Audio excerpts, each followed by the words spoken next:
Gente, vamos começar então a aula resolvendo a primeira aula sobre curso de questões. Nós vamos resolver todas as provas anteriores. Anota isso. Vou resolver com vocês todas as provas anteriores. Então, o que eu preferi utilizar aqui no nosso estudo? Ao invés de separar os temas por assunto e resolver as questões específicas, que eu já fiz isso no curso de teoria, né? Lá no curso de teoria, eu abordei uma ou outra questão a respeito de um tema para você conseguir visualizar. Então, agora, eu vou fazer um pouco diferente. Eu vou fazer igual a banca faz. Eu vou pegar prova por prova e resolver com vocês. Ao invés também de começar da última prova, do 25º, eu quero resolver com vocês aí a partir da primeira prova. Eu peguei a prova de 2010 e a partir disso eu vou corrigir todas as provas com vocês. Eu vou te ensinar nessa aula principal, eu acho que é uma das aulas mais importantes que nós temos, que é como você faz uma prova, como resolver questões, como interpretar a banca, como entender o que ela quer. A gente tem o vício de pensar, de responder o que a gente quer, mas não é assim que funciona. Qual é a intenção da banca que nos interessa, que nos importa neste momento, tá? Então, o nosso curso, todas as questões anteriores da FGV.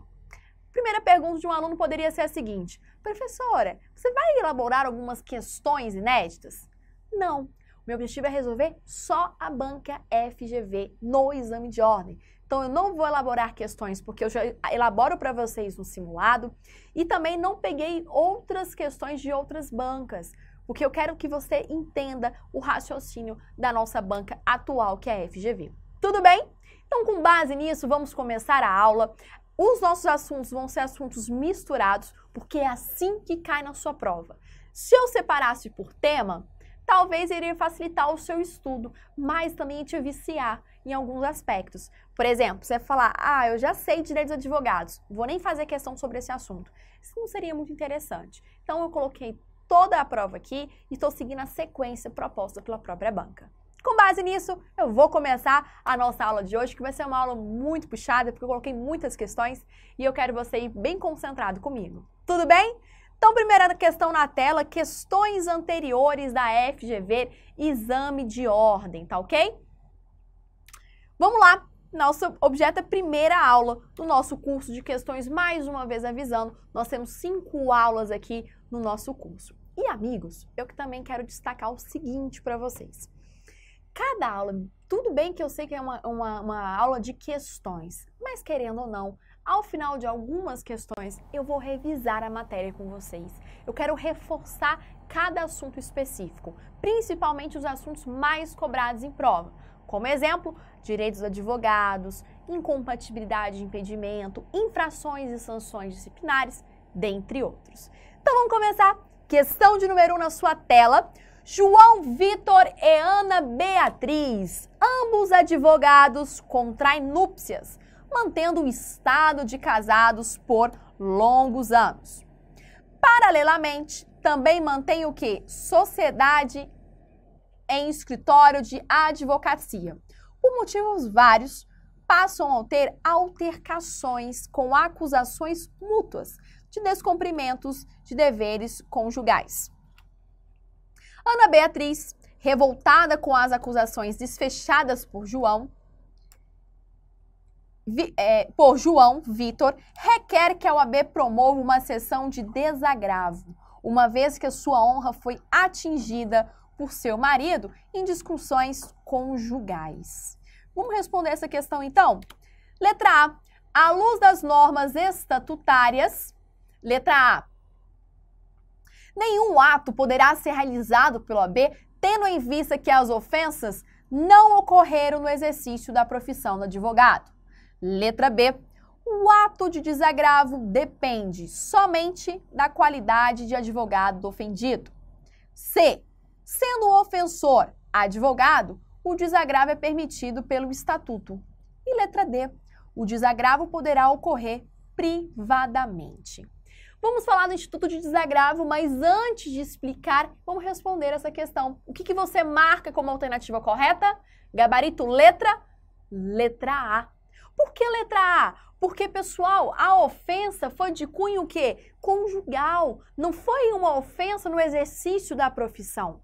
Para que se configure o instituto de desagravo, eu preciso afirmar para vocês que a ofensa tem que ser no exercício da profissão. Não cabe ofensa de cunho pessoal, doutrinário, religioso, dentre outros motivos. Então, eu tenho que colocar a letra A. Nenhum ato poderá ser realizado pelo AB, tendo em vista que as ofensas não ocorreram no exercício da profissão. Domingo, quando você for chegar no dia da sua prova e for fazer a prova da OAB, como que você vai interpretar? Primeira técnica para resolver questões é você separar as informações mais importantes. Vamos voltar para o enunciado da questão. Diz assim: João Vitor e Ana Beatriz, ambos advogados, começa lá, advogados, contraem núpcias mantendo o estado de casados por longos anos. Paralelamente, também mantém uma sociedade em escritório de advocacia. Então, eu tenho aqui primeira informação, segundo, terceiro. Por motivos vários, passam a ter seguidas altercações com acusações mútuas de descumprimento dos deveres conjugais. Ana, revoltada, desfechadas por João, requer que a OAB promova uma sessão de desagravo. Quarta informação. Uma vez que sua honra foi atingida por seu marido em discussões conjugais. 5. Eu quero que você faça essa separação desses 5 tópicos na sua prova. Não sei se vão ser 5, 6, 10. Separe as informações importantes. Porque o enunciado, ele é a nossa lei, a nossa regra básica para as questões. Se você não sabe responder o enunciado, se você perde alguma informação, você vai errar a questão. A calma aqui, ela é fundamental. Ah, professora, mas não tem tanto tempo, eu não posso demorar mais de 3 minutos, 4 minutos numa questão. E, de fato, você não pode. Agora, não tem nada a ver você separar as informações com o tempo. O que você vai fazer? Vai lendo, já vai grifando, separou, já responde a questão. Você não gasta nem 30 segundos nisso. Então, olha lá. Primeira informação falando para eles o quê? Vem aqui comigo. Que são advogados, casados, que são sócios do escritório e que o marido brigou com ela conjugalmente. Cabe desagravo? Não. Então, com base nesse enunciado, você já consegue responder. Eu sei que é uma questão fácil. Aí você vai me perguntar, professora, eu quero ver naquelas questões de complexidade, como que vai ser feito? Gente, complexidade é a mesma regra de um desagravo, tá? Competência, recurso, processo, segue a mesma linha de resolução de questão. Então, bora lá. Gabarito, portanto, letra A. Maravilha. Então, gabarito, a questão é o quê? Gabarito letra A, artigo 18, parágrafo 2º do Regulamento Geral da OAB. Se a ofensa for pessoal e não estiver relacionada à profissão ou com as prerrogativas ou se configurar uma crítica, o pedido de desagravo será arquivado. Fundamento legal, artigo 18, parágrafo 2º. Queridos amigos, o que eu quero que você anote na primeira aula do seu material? Que neste exame vai cair muitas questões sobre o regulamento geral. Professor, mas como é que você está dizendo isso? Porque eu estou sentindo, né? Cada exame a gente renova as energias e vem as novas premonições. Então, eu estou afirmando para você que esse exame eu considero aí um número de questões maior a respeito do regulamento geral. Então, a gente tem que ter aí um mapeamento deste instrumento, conforme nós fizemos isso na nossa aula teórica, e eu quero reforçar no exercício com vocês, tá? Próxima questão, questão de número 2. Questão de número 2. Bora lá. Francisco, advogado, dirige-se com seu cliente para participar de audiência em questão civil, designada para colheita de provas e depoimento pessoal. Francisco, advogado, dirige-se com seu cliente para participar de uma audiência em questão, designada para a colheita de provas. O ato fora designado para iniciar às 13 horas. Como é de praxe, adentraram o recinto forense com meia hora de antecedência, sendo comunicado pelo oficial de justiça que a pauta continha 10 eventos e que a primeira havia iniciado às 10 horas, já caracterizando um atraso de 1 hora desde a audiência inaugural. A autoridade encontrava-se presente no foro desde as 9 da manhã, para despacho em geral, tendo iniciado a primeira audiência no horário aprazado. Após 2 horas de atraso, Francisco informou ao chefe que, Diante do ocorrido, ele e o seu cliente estariam se retirando do recinto. Vamos lá, antes de eu começar a julgar as questões, só me responde. O advogado e o cliente pode se retirar da audiência, sim ou não? Com essa resposta, você não precisa nem olhar para a questão. O enunciado já te deu esse dado. Pode ou não? Não, não pode, pessoal. Por que não pode? Vou te mostrar nas alternativas. Letra A. Diante deste caso, à luz das normas estatutárias, letra A, qualquer atraso superior a 1 hora justifica a retirada do recinto pelo advogado.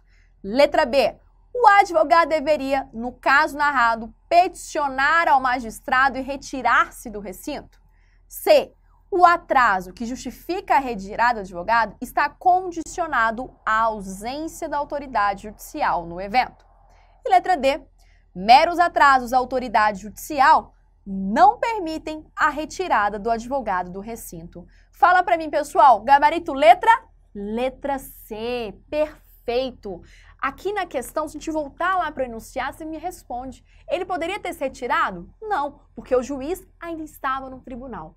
Essa regrinha nos diz o seguinte, olha, eventualmente, qualquer atraso de 30 minutos da sua audiência, você pode se retirar, desde que o juiz não esteja no tribunal. Se ocorreu algum atraso em uma audiência, ou se ocorreu, por exemplo, um atraso, ou o juiz está lanchando, ou conversando, ou dormindo, você deve esperar. Agora, se o juiz do seu processo não estiver no tribunal, você pode se retirar sem nenhum problema. Gabarito, portanto, na tela comigo, gabarito letra C. O atraso que justifica a retirada está condicionado ao evento. Maravilha. Gabarito, portanto, o artigo 7º, inciso 20 do Estatuto. Lembrando a todos vocês que lá na Justiça do Trabalho ocorre a redução desse prazo. Aqui no Estatuto é de 30 minutos. Lá na Justiça do Trabalho o prazo é reduzido pela metade. Qual é o prazo? 15 minutos. Gente, essa é a questão, primeira prova aplicada pela FGV. O nível, de fato, é fácil. Mas eu sempre justifico uma coisa, não existe uma questão fácil, existe uma questão que você não tem conhecimento. Porque esse assunto, se você tem conhecimento, se torna fácil. Assim como eu pegar a última prova aplicada para o exame de ordem, que todo mundo diz que é uma prova complexa, não vejo nenhuma complexidade. Se tem conhecimento, você consegue resolver, tá? Então, aqui eu estou seguindo a prova, começando aí do zero até a última prova aplicada pela banca. Então, eu vou seguindo a ordem completa dos exames, tá? Então, questão de número 3. Bom, todo mundo pergunta... Vamos voltar aqui para responder só a letra D. Meros atrasos da autoridade não permitem a retirada do advogado do recinto. Pessoal, o que seria considerado um mero atraso? Vamos supor, então, que a autoridade se atrasou 40 minutos para chegar no tribunal. Vai ter a prerrogativa do advogado? Claro que sim. Se 30 minutos ele não estava lá, eu posso me retirar. Então, mero atraso não é uma condicionante aqui neste caso, tá? Vamos avançar, então. Próxima questão, questão de número 3. Vamos lá. Eduardo, advogado, ele é contratado para defender os interesses de Otávio, próspero fazendeiro, em diversas ações de natureza civil, empresarial, criminal, bem como em processos administrativos que tramitam em numerosos órgãos públicos. Antes de realizar os atos próprios da profissão, apresenta ao cliente os termos de contrato de honorário, que divide em valores fixos acrescidos nos decorrentes de eventual sucumbência existente nos processos judiciais. À luz das normas aplicáveis, vamos lá então. Eduardo, advogado, é contratado para defender o interesse de quem? Otávio. Aí aqui no finalzinho ele fala, antes de realizar os atos da profissão, apresenta ao cliente os termos de contrato de honorários, que divide em valores fixos, vamos lá, valores fixos, acrescidos os decorrentes de uma eventual sucumbência no processo. Então, julga para mim. À luz das normas aplicáveis, letra A, os honorários sucumbenciais e os contratados são naturalmente excludentes, devendo o profissional optar por um deles. Letra B, os honorários contratuais devem ser sempre em valor fixo. Letra C. Os honorários de sucumbência podem, ao alvédrio das partes, sofrer desconto de honorários pactuados contratualmente. E por fim, letra D, diz que os honorários sucumbenciais, acrescido dos honorários contratuais, podem superar o benefício econômico obtido pelo cliente. Meus alunos queridos da OAB, que vão ser aprovados nesse exame, respondam para mim qual o gabarito. Letra C. É possível que, se houver um acordo, um alvédrio, um interesse das partes, eu possa reduzir os honorários pactuados inicialmente, se existir um acordo, se existir o interesse e a concordância do advogado. Se a gente voltar lá no enunciado, você consegue observar comigo que a questão está falando sobre honorários advocatícios e principalmente sobre a fixação dos honorários. Então, veja, o advogado estabeleceu um contrato de honorários, um contrato de honorários contratuais em parcelas fixas e também a previsão de possível honorário de sucumbência. A minha primeira pergunta é a seguinte: os honorários são cumulativos ou excludentes? Cumulativos. Eu posso tanto ter o honorário contratual, sucumbência e também o honorário arbitrado judicialmente, conforme já estudamos. Então, na questão, fica fácil de responder. Por quê? Olha lá na letra A. Olha a letra A. Os honorários sucumbenciais. Professor, eu esqueci o que são honorários sucumbenciais. Honorários sucumbenciais são aqueles definidos pelo magistrado, pelo juiz, ao final da sentença, para que a parte que perdeu o processo arque com os prejuízos. Então, esses são considerados honorários sucumbenciais. E aí a gente acrescenta ainda, ó. Os honorários sucumbenciais e os contratados são naturalmente o quê, gente? Excludentes. Errado. Não há que se falar em excludentes. Eles são cumulativos. Anota essa observação no seu material. Os honorários, portanto, são cumulativos como regra. Por que como regra? Porque pode ser que o advogado abra mão do seu direito. Ele pode falar, olha, não me importo com os honorários de sucumbência, basta o contratual. Eu vou deixar para o meu cliente os honorários sucumbenciais. Pode o advogado abrir mão? Pode. E atenção, somente o advogado pode abrir mão dos seus honorários. Não há que se falar que meu cliente, por exemplo, está tramitando um processo há muito tempo. E aí meu cliente vira para mim e fala, doutora, o processo acabou, tem ali uma participação de honorários sucumbenciais e eu vou descontar os honorários contratuais, tudo bem? Óbvio que não. Quem decide isso sou eu, porque pertence a quem? Ao advogado, os tipos de honorários. Beleza? Avança na tela comigo então. Então, devendo o profissional optar por um deles? Não, pessoal, não há que se falar em opção. Quem vai decidir vai ser quem? O advogado, tá bom? Letra B, o que ele fala? Que os honorários contratuais devem ser sempre em valor fixo. Cuidado! Errado, pessoal. O honorário pode ser fixado do jeito que você quiser. Se quiser cobrar tudo no início, tudo no final, fique à vontade. E lembre-se, cuidado com as expressões sempre, somente. Isso aqui é um perigo na nossa vida. Por quê?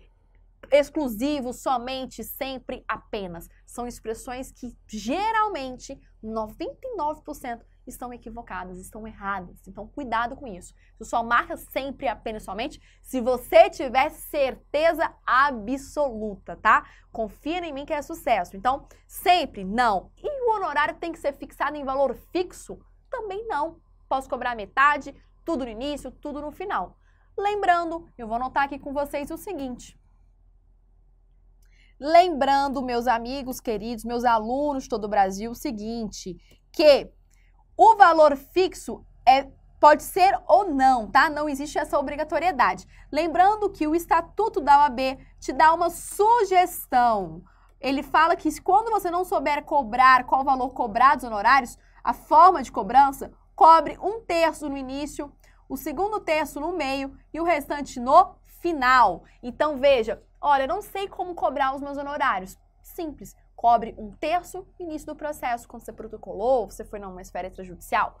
Cobre o segundo terço na primeira sentença, na primeira decisão processual. E o restante no final do processo. E o final do processo aqui é sempre primeira instância, tá ok? Gabarito, então, letra C é o nosso gabarito. E a letra D, o que nos diz?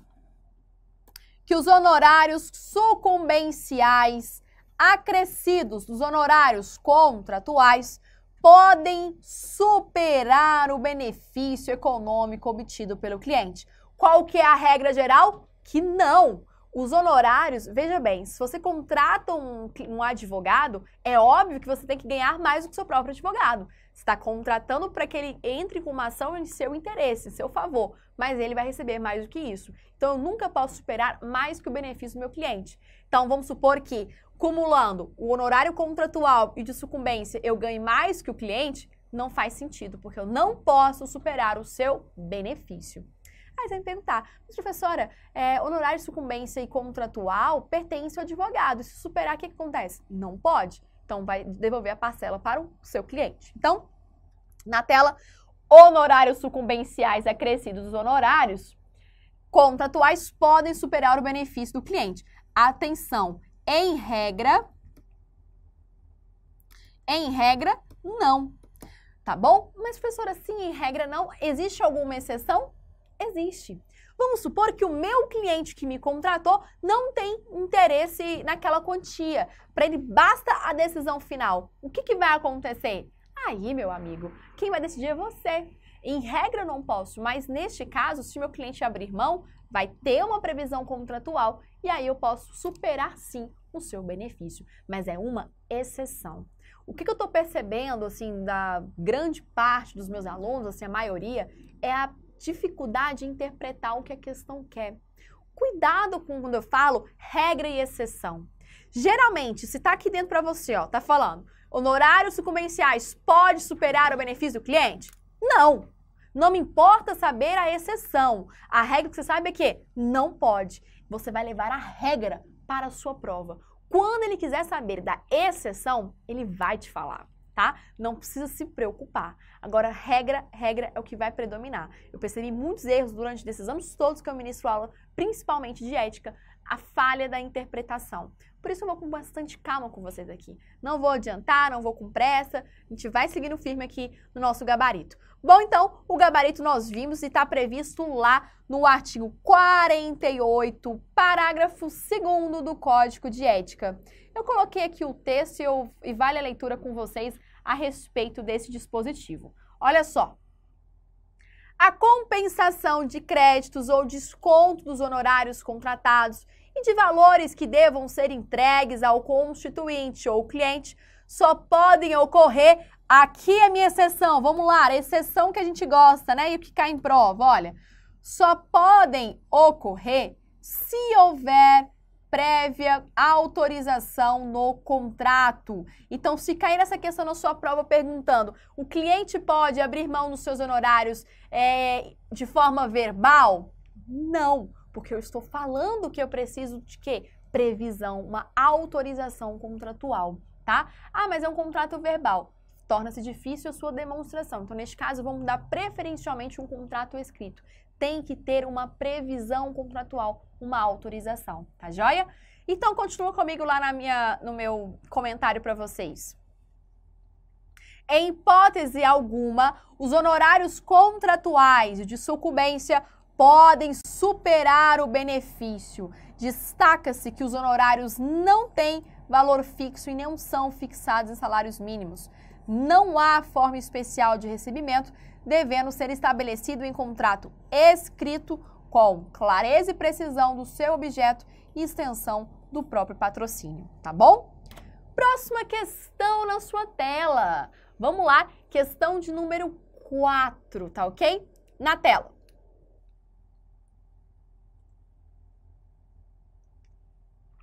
Caio, advogado inscrito na OAB São Paulo, após aprovação em concorrido exame, atua em diversos ramos do direito.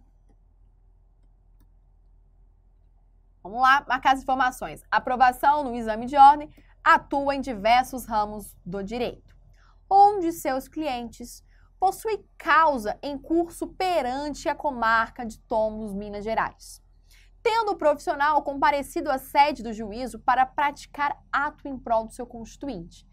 Estando no local, foi surpreendido por designação do juiz titular da comarca. Vamos para as informações, vamos lá, voltar para cá. Um de seus clientes possui causa perante a comarca de Tombos, Minas Gerais, tendo o profissional comparecido à sede para praticar o ato. Estando no local, ele foi surpreendido por designação do juiz da comarca para representar Tício, pessoa de parcos recursos financeiros. Diante da ausência de defensor público designado para prestar este serviço no local, por falta de efetivos suficientes profissionais, não tendo argumentos para recusar o encargo, Caio participou do ato. Diante disso, pessoal, julga para mim a questão correta. Letra A. O ato deveria ter sido adiado diante da exclusividade da atuação da Defensoria Pública. Letra B. O advogado deveria ter recusado o encargo, mesmo sem justificativa plausível. Letra C. A recusa nesses casos poderá ocorrer com justo motivo. E letra D. A recusa poderia ocorrer diante de uma ausência de sanção disciplinar. Responde para mim, pessoal. Fala o que poderia fazer o advogado neste caso. Um advogado de uma comarca e foi advogar e foi solicitado para prestar serviço como um defensor público. O que ele deve fazer? Neste caso, se você for solicitado para prestar um serviço como um defensor público, responde para mim o gabarito. Você pode recusar desde com justo motivo. Gabarito letra C. A recusa nesses casos poderá ocorrer com justo motivo. E professora, se ele não tiver um motivo plausível para recusar o serviço de defensor público, o que ele deve fazer?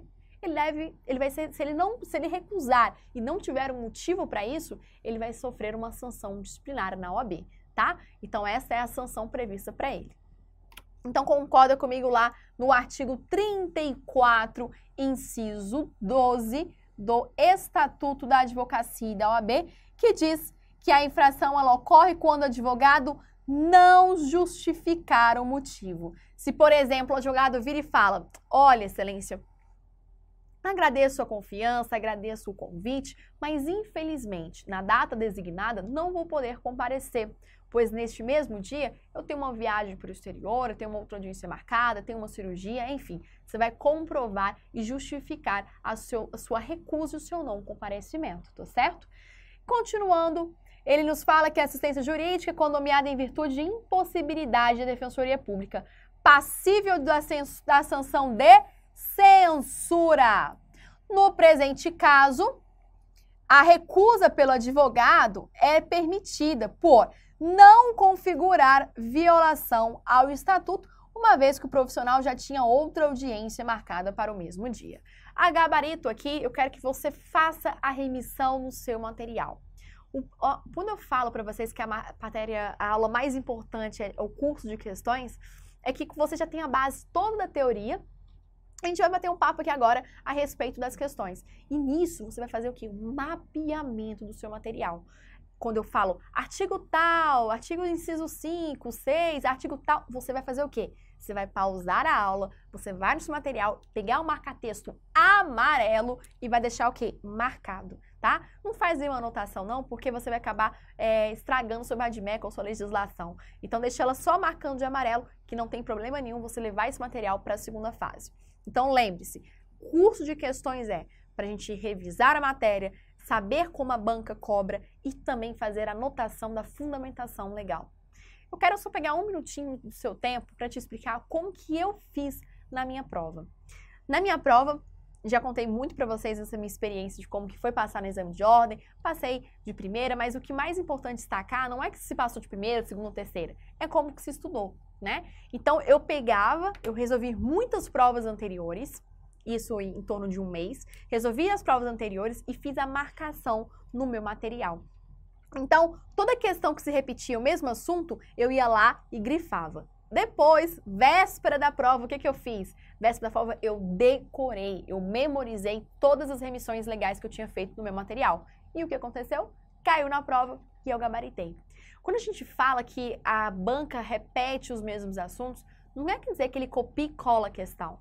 O que a banca faz é o quê? É reforçar o entendimento, um assunto com vocês, em outras palavras. Por isso que esse mapeamento ele é fundamental, gente. Né? Não tem como estudar tanto para a prova de um exame de ordem como preparatório para concurso público. A leitura da lei seca ela é fundamental. E é claro que isso você vem tendo mais conhecimento e aprendendo com a repetição, tá bom?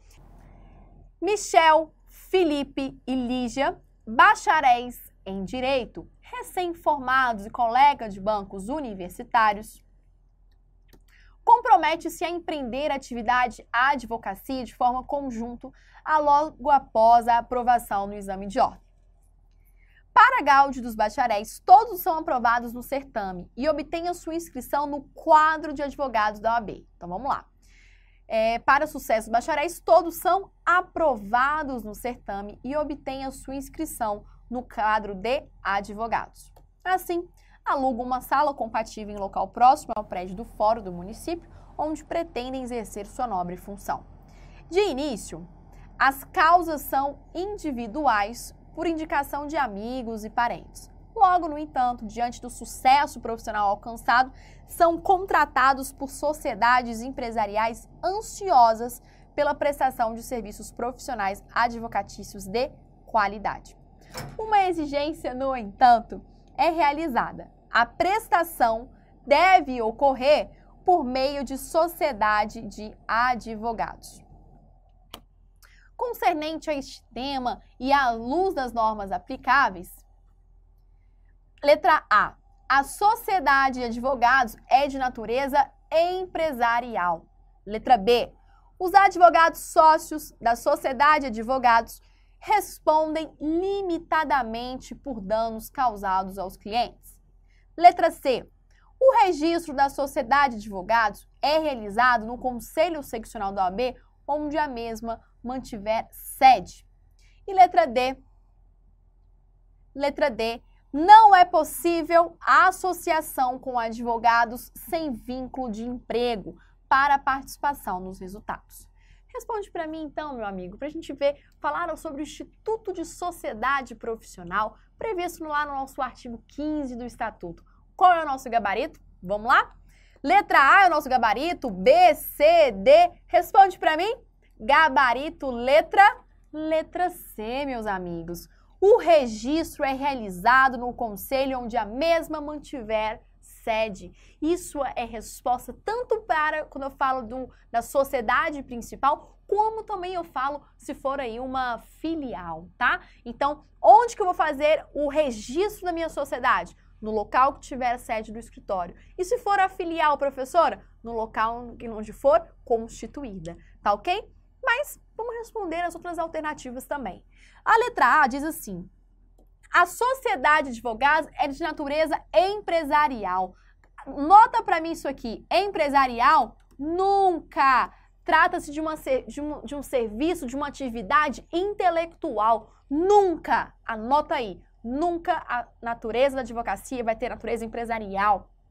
Por isso que é expressamente vedado alguns tipos de publicidade. Ou melhor, é vedado a expressa divulgação da advocacia nas redes sociais, em rádio, televisão, publicidade. A publicidade da advocacia ela tem que ser sempre o quê? Restrita e moderada. Por isso que a sociedade nunca vai ter natureza empresarial. E aí a gente puxa e relembra aquele conceito. Qual é a forma de composição da sociedade? Sociedade simples de advocacia. Eu não posso falar que a sociedade de advogados é composta por uma sociedade de âmbito, sociedade anônima, ilimitada, ou sociedade, vamos dizer, com cota de participação. Não, eu falo de natureza sociedade simples. E o terceiro aqui, letra B, diz o que pra gente?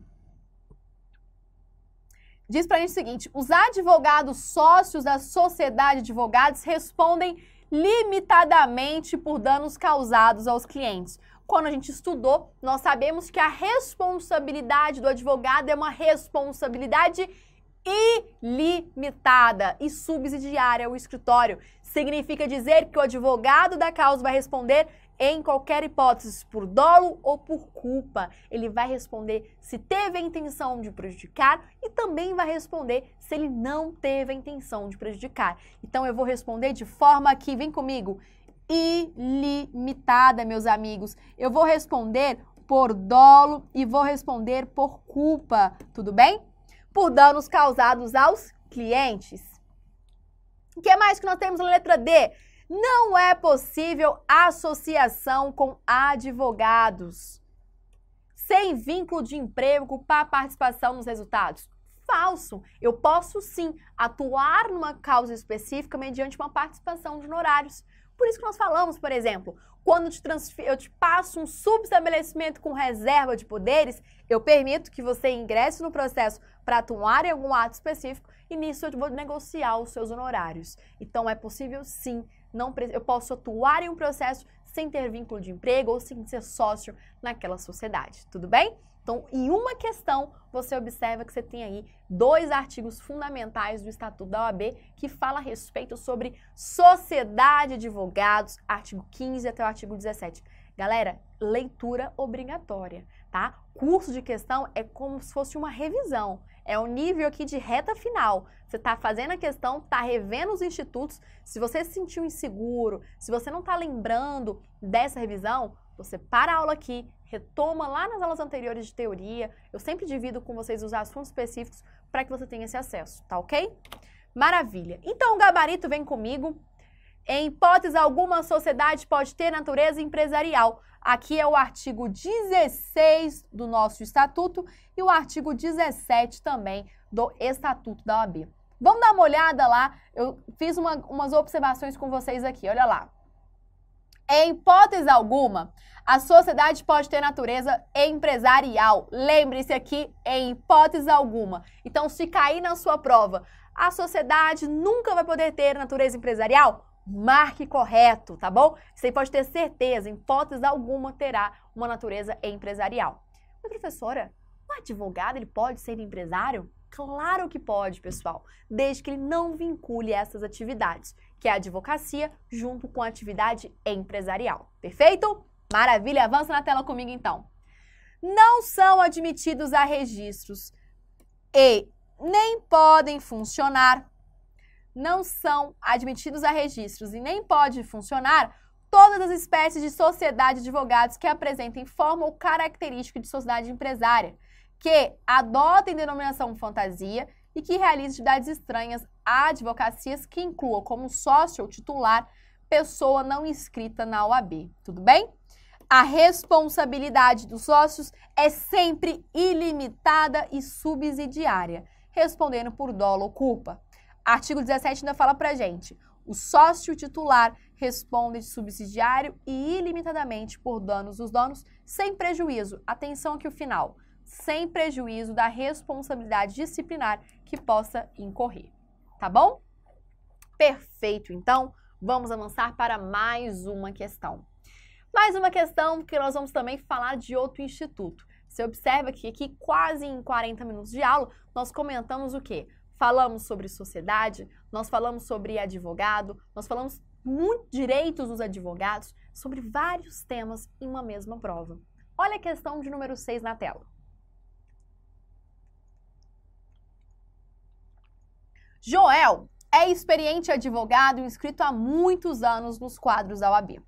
Em atividade profissional, comparece à sessão do tribunal com o fito de sustentar, oralmente, recurso apresentado em prol de determinado cliente. Iniciada a sessão de julgamento após a leitura do relatório pelo magistrado designado para tal função no processo, dirige-se à tribuna e regularmente apresenta sua defesa oral. No curso do julgamento, a menção pelo relator de data e folhas constantes nos autos processuais que se revelem incorretas, concernente ao tema à luz das normas, o advogado. Letra A. Deve aguardar o final do julgamento com a proclamação do resultado para apresentar a questão de ordem. B. Poderá usar a palavra pela ordem para esclarecer questão de fato que influencia o julgamento. Letra C. não possui instrumento hábil para interromper o julgamento. E letra D, após o final do julgamento, deverá, mediante nova sustentação, indicar os erros cometidos. Responde para mim qual questão você marcaria como correto? Gente, sem dúvida nenhuma, você vai marcar a letra C, gente. Letra C? Vamos lá. Letra B de bola, né? Letra B, aqui ó, letra B. O advogado pode usar o quê? Pode ter uma intervenção sumária. Ele tem direito o quê? Ele tem direito a falar dentro do próprio tribunal. Então, tem uma intervenção sumária. Para que existe essa intervenção sumária? Porque ele pode esclarecer dúvidas ou qualquer outro tipo de incorreção. O advogado tem essa condição de, por exemplo, estou numa audiência, o magistrado leu ou interpretou a questão de forma equivocada, ele fez uma interpretação incoerente, então eu posso intervir sem nenhum problema. Então o advogado ele pode usar a palavra pela ordem para esclarecer questão de fato que influencia o julgamento, tudo bem?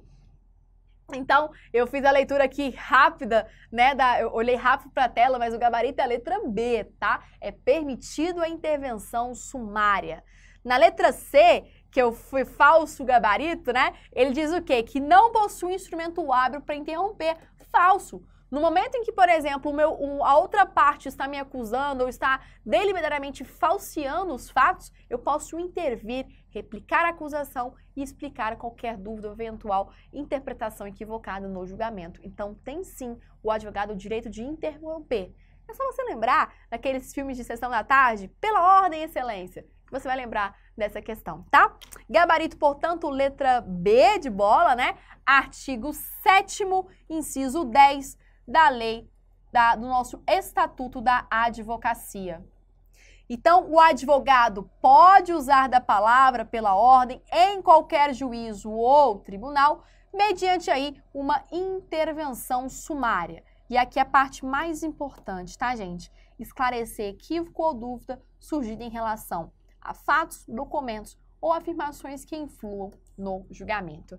Você veja bem, por exemplo, que nessa questão, que foi a primeira prova da OAB aplicada pela FGV, caíram mais de 2 questões do título de direitos dos advogados. Extremamente importante. Gente, é uma questão fácil e que realmente alguns alunos têm a tendência a errar. Sempre que tá, mas professor, como é que erra uma questão como essa? Porque às vezes o aluno tem a ilusão de, por exemplo, confundir que existe uma hierarquia entre o juiz e o advogado.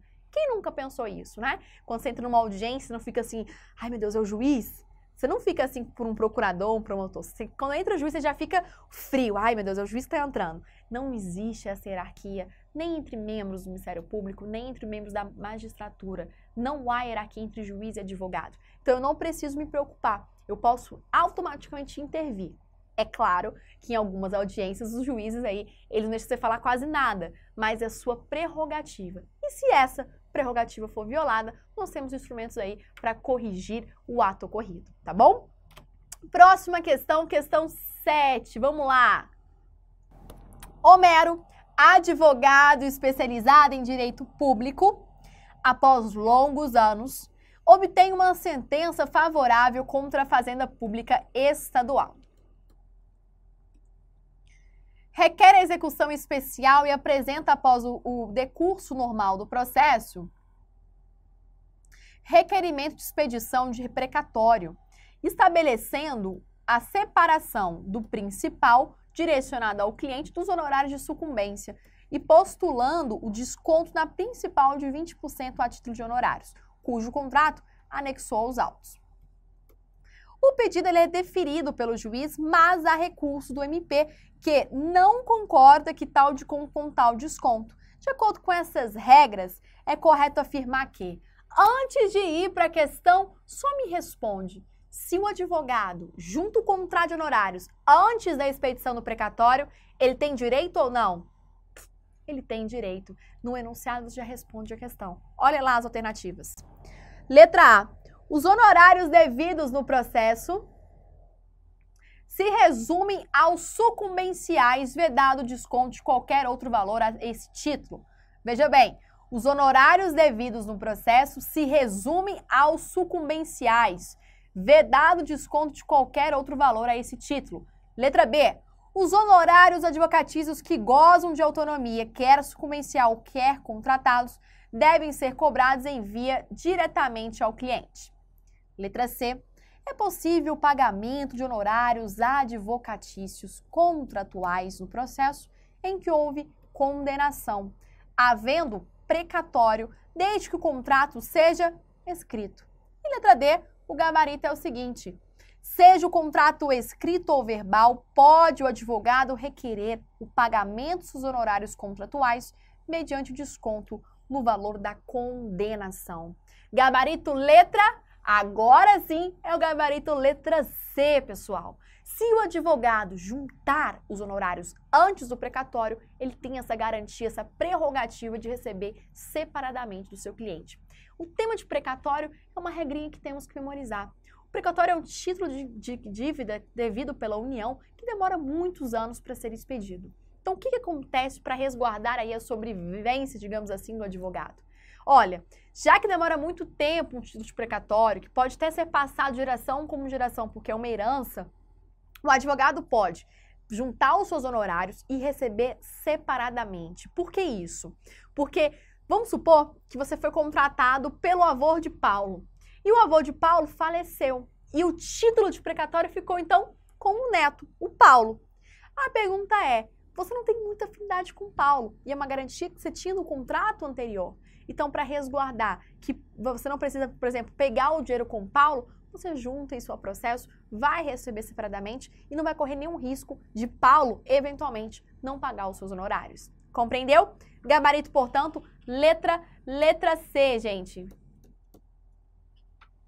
Olha só. Vamos lá. É possível o pagamento de honorários advocatícios contratuais no processo em que houve condenação, havendo precatório desde que o contrato seja escrito. Pessoal, o contrato verbal pode? Não. A regra é que tenha que ser escrito. Então, se cair na sua prova, por exemplo, a expressão que o contrato preferencialmente seja escrito, marque incorreto, porque aqui, para o precatório, é uma condição obrigatória. Mas nós sabemos que com a regra dos tipos de honorários, nós podemos ter honorário tanto escrito como verbal. E lembrando que qualquer um é aceito, mas lá no regulamento nos diz que preferencialmente o contrato seja escrito. Perfeito, então? Gabarito na sua tela, artigo 22, parágrafo 4º do Estatuto e o artigo 23 também do nosso Estatuto. O que nós temos aqui e eu coloquei para vocês? Se o advogado fizer juntar aos autos o seu contrato de honorários antes de expedir o mandato de levantamento, o juiz deve determinar que essa quantia seja deduzida e paga o quê? Separadamente. Os honorários incluídos na condenação por arbitramento ou sucumbência pertencem ao advogado, tendo este direito autônomo para executar a sentença nessa parte, podendo requerer aí o seu precatório. E por fim, no finalzinho, quando a soma dos honorários e de sucumbência exceder a quantia recebida pelo cliente, será deduzido o valor pelo advogado, não podendo ultrapassar os benefícios e suas vantagens. Perfeito, gente! Vamos para mais uma questão de número 8, relembrando que lá em 2010 nós tínhamos ainda aí 10 questões na prova da OAB, né? Hoje essas questões foram reduzidas, então nós vamos ver 10 questões em cada prova até chegar aí o 22º exame. Questão de número 8 na tela. Xisto advogado, ele é convidado a ocupar o prestigiado cargo de procurador-geral de um município, cargo de confiança do prefeito municipal, passível de exoneração ad nutum. Olha só, Xisto é advogado e é convidado a ocupar o prestígio cargo de procurador-geral, que é um cargo de confiança do prefeito municipal. O cargo é privativo de advogado. No entanto, ao assumir o referido cargo, ocorrerá o quê? Letra A, cancelamento de sua inscrição. Letra B, exercício limitado da advocacia.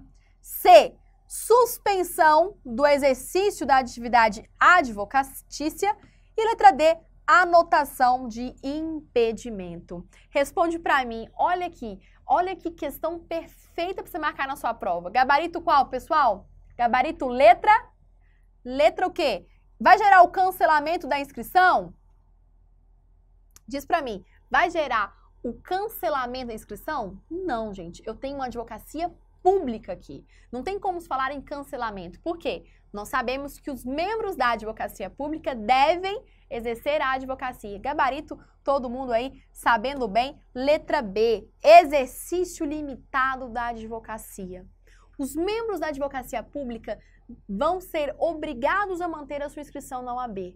Então, eles não vão gerar cancelamento, nem licença, muito menos impedimento. O que vai passar a existir é o quê? O exercício limitado da advocacia, que é o caso. Então, artigo 3º, parágrafo 1º do Estatuto da OAB. O que eu quero falar com vocês a respeito desse artigo 3º? Lá no artigo 3º, eu quero fazer a leitura com vocês do parágrafo 1º. Olha lá. Exercem atividade da advocacia, sujeitando-se ao regime desta lei, além do regime próprio que se subordine, os integrantes da AGU, Procuradoria da Fazenda Nacional, Defensoria Pública, Procuradorias e Consultorias Jurídicas dos Estados, DF e município das respectivas entidades da administração indireta e fundacional. Atenção! No seu exame, vai ser cobrado que temos a problemática aqui do defensor público. Como assim problemática do defensor público, professora? Concorda comigo que aqui está falando que o defensor público deve manter a inscrição na OAB. Em março de 2018, o STJ publicou a decisão de que defensor público não precisa manter a inscrição nos quadros da OAB. Como que isso pode cair na sua questão, gente? Veja bem. Olha só, como que isso pode cair na sua questão?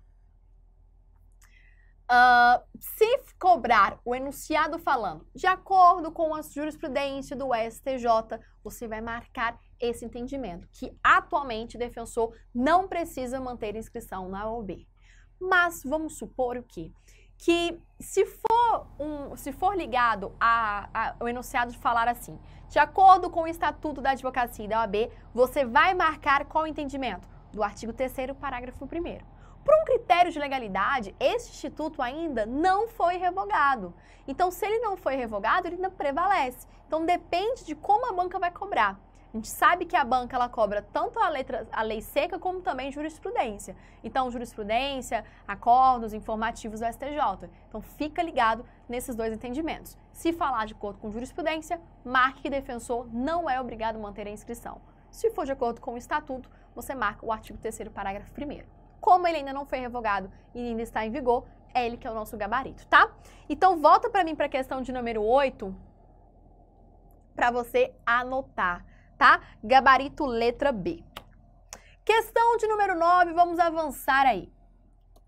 O advogado Caio resolve implementar mudanças administrativas no seu escritório, ao passar a compor o grupo de profissionais escolhidos para gerenciá-lo. Uma das atividades consiste na elaboração de um boletim de notícias comunicando aos clientes, parceiros e advogados a mudança na legislação e os julgamentos de maior repercussão. Para ampliar a divulgação, ele contrata jovens de ambos os sexos para uma distribuição gratuita nos cruzamentos das mais importantes capitais do país. Diante disso, é correto afirmar que, letra A, se trata de publicidade moderada. Letra B, o boletim é um meio adequado de publicidade quando o público-alvo são clientes do escritório.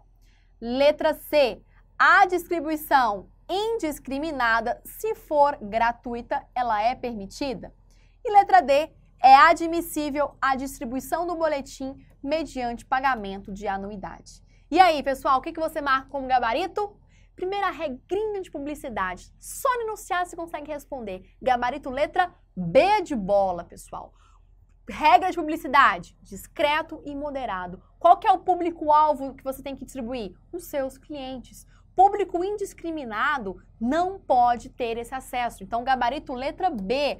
O boletim é meio adequado quando o público-alvo são clientes do escritório. Pense comigo, você lá no trânsito de São Paulo, parado e começa a receber folhetim aí de escritório de advocacia, boletim de notícias, divulgação aí de modo indiscriminatório. É expressamente vedado. Você só pode divulgar para o seu cliente, advogados do escritório e amigos parceiros que você tem, tá bom? Gabarito letra B.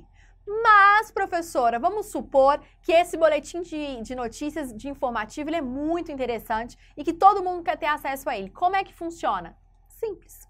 Se você solicitar esse boletim, eu posso lhe fornecer. Agora, eu só não posso fazer uma distribuição aleatória, tá bom? Então, por exemplo, quando ele fala aqui na letra A, se trata de uma publicidade moderada. Pessoal, não é moderada. Porque é indiscriminada. Então, é uma publicidade indiscriminada, aleatória.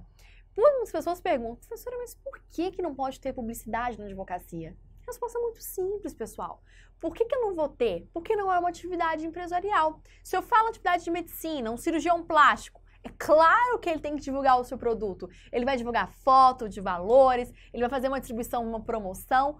Ele pode fazer uma publicidade. Embora que no próprio Código de Medicina temos restrições. Essa publicidade abusiva também não é permitido, tá? Letra B, nosso gabarito. Letra C, a distribuição indiscriminada, se for gratuita, ela é permitida. E letra D, permitida, pessoal, não importa se for gratuito ou pago, tá? É vedado. E letra D diz que é admissível a distribuição mediante pagamento. Falso. Não é questão ligada ao financeiro, mas sim a quais são os seus destinatários. Gabarito, portanto, anota aí. Artigo 45 do Código de Ética. Eu quero que vocês anotem esse dispositivo, faça a remissão no seu material, tá? Porque aqui vai ser quando for na véspera da prova, você vai decorar esses artigos, vai memorizar ou até mesmo relembrar. Então, coloquei para você uma observação que o boletim somente pode ser divulgado entre advogados, amigos, clientes e interessados, sendo vedada sua divulgação aleatória e indistinta entre o público, por configurar, gente, captação de clientela. Pensa comigo, se você recebe um folhetim vamos colocar, de uma construtora vendendo um imóvel ou de uma loja de roupas, o intuito dele não é vender, não é atrair clientes. Da mesma forma, você tem que interpretar na advocacia. Se hoje eu pego ali e posto nas minhas redes sociais uma decisão que eu ganhei em um processo, o que eu estou falando? Primeiro, olha, essa matéria eu tenho um conhecimento, tenho uma expertise. Eu ganhei um processo muito difícil. Então, qualquer demanda, digamos que eu sou boa, né? Então, vem para o meu escritório que eu vou resolver esse problema para você. É uma captação de clientela. Você vende aquele seu produto. Por isso que é vedado. Postar decisões, postar fotos, fazer essa publicidade abusiva, que infelizmente nós presenciamos diariamente nas redes sociais. Na tela, gente, todas correspondências, comunicados e publicações versando sobre Constituição, colaboração, composição e qualificação, bem como o boletim pode ser divulgado para o público quando for solicitado. Pessoal, capítulo obrigatório, vai cair na prova, ó, vai cair. Publicidade profissional. Minha posse para esse exame é os tópicos. Publicidade profissional, ó, pera lá, vai cair. Publicidade profissional. Vai cair também eleições profissionais. Vai cair recursos e processo disciplinar, além, obviamente, da competência da OAB. Só que aqui agora eu acho que vai cair nessa prova o quê? Minha aposta, né? Competência dos órgãos do Conselho Federal. Também acredito que vai cair, mais uma vez, direitos dos advogados. E são nos tópicos, né? É claro que eu não vou falar tudo pra você que eu acho que vai cair, porque a gente tem muito mais aula de questões para resolver. Mas são as grandes apostas. Eleições, recurso e processo disciplinar, publicidade profissional, são temas que eu chamo a sua atenção, tá? O advogado Rodrigo, ele é surpreendido com notificação do Conselho de Ética da OAB para esclarecer determinados fatos que foram comunicados ao órgão mediante denúncia anônima. Apresenta sua defesa e, desde logo, postula a extinção do processo que não poderia ser instaurado por ter sido uma denúncia anônima. Em tal hipótese, à luz das normas do Código de Ética, é correto afirmar que: letra A. Se admite a instauração de processo disciplinar por denúncia anônima. B. Não pode ocorrer a instauração de ofício do processo disciplinar. Letra C. Há necessidade de identificação do representante. E letra D. É instaurado exclusivamente por representação do interessado. Meus amigos, estamos falando agora sobre processo disciplinar. Responde para mim. Não é cabível denúncia anônima. Então, por isso, eu tenho que identificar. Gabarito letra C. A identificação do representante, pessoal. Não é cabível denúncia anônima para instaurar um processo disciplinar. Lembrando a vocês que o processo disciplinar, durante a sua tramitação, ele tramita em sigilo. Depois que eu apliquei a sanção disciplinar, pode ter publicidade? Pode ter publicidade, exceto se for relacionado à censura. Perfeito. Terceiro ponto que eu quero falar de processo disciplinar.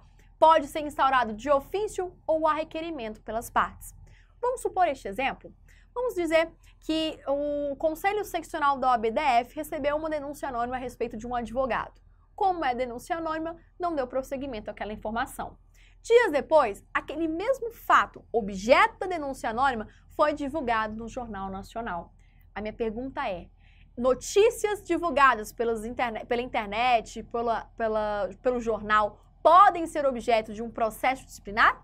Claro que sim. Eu tenho uma fonte não anônima, eu tenho uma fonte clara. Eu sei que aquela informação foi fornecida pelo Jornal Nacional, então eu posso sim entrar com um processo disciplinar. Compreendido? Então, gabarito a letra C, pessoal. Letra C. É instaurado exclusivamente por representação do interessado? Falso. Pode ser tanto de ofício pelo conselho ou também pelo próprio representante.